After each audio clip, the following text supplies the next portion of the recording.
Yeah, we moved to Macon in September 2019. Other than job, the most important thing for us to choose a great school for our two children.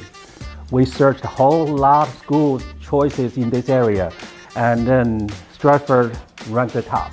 We're worried about a little bit because the transition, challenge for every kid when they move from their comfort school to a different new environment.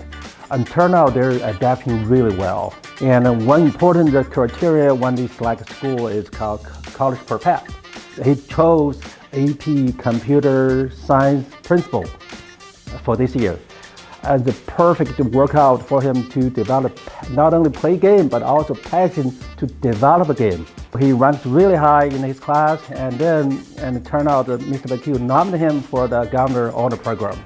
So I'm really happy, and his passion seems like not only making him happy, but gonna be benefit for his career choice in the future. If you're loving parents, you want your kids to have good education, you want the kids go to a campus that's well managed, safe, and the teacher here is fantastic. The top quality teacher. From personal experience of my two kids, the academic excellence is the top priority.